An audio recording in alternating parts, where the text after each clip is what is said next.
and a volume of sermons on her lap. She turned up the whites of her eyes devoutly at the sight of me, and the first words she said were, "Oh, Lydia, Lydia, why are you not at church?"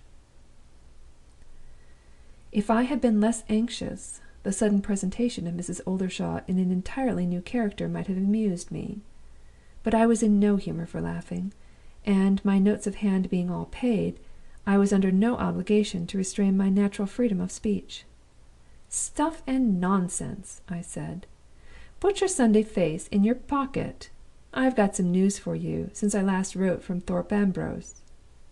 The instant I mentioned Thorpe Ambrose, the whites of the old hypocrite's eyes showed themselves again, and she flatly refused to hear a word more from me on the subject of my proceedings in Norfolk. I insisted, but it was quite useless. Mother Oldershaw only shook her head and groaned, and informed me that her connection with the pomps and vanities of the world was at an end forever. "I have been born again, Lydia," said the brazen old wretch, wiping her eyes.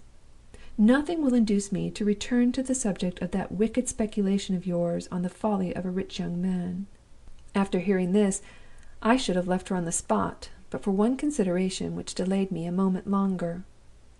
It was easy to see, by this time, that the circumstances, whatever they might have been, which had obliged Mrs. Oldershaw to keep in hiding, on the occasion of my former visit to London, had been sufficiently serious to force her into giving up, or appearing to give up, her old business.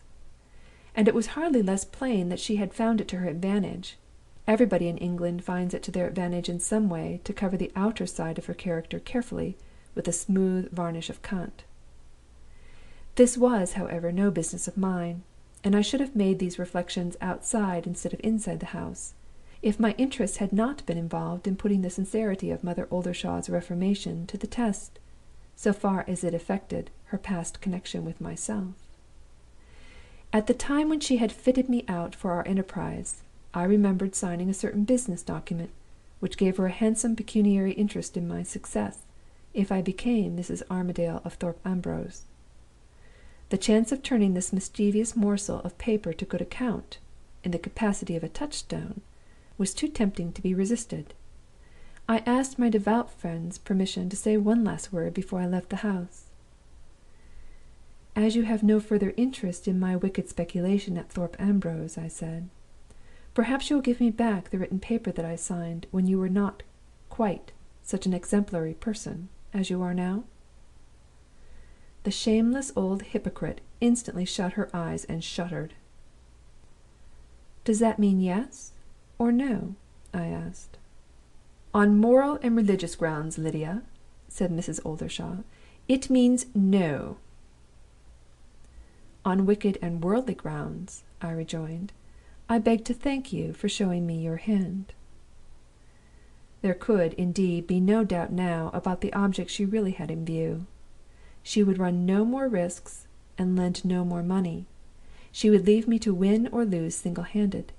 If I lost, she would not be compromised. If I won, she would produce the paper I had signed, and profit by it without remorse. In my present situation, it was mere waste of time and words to prolong the matter by any useless recrimination on my side. I put the warning away privately in my memory for future use, and got up to go. End of Section 54. Read by Marianne Spiegel in Chicago, Illinois.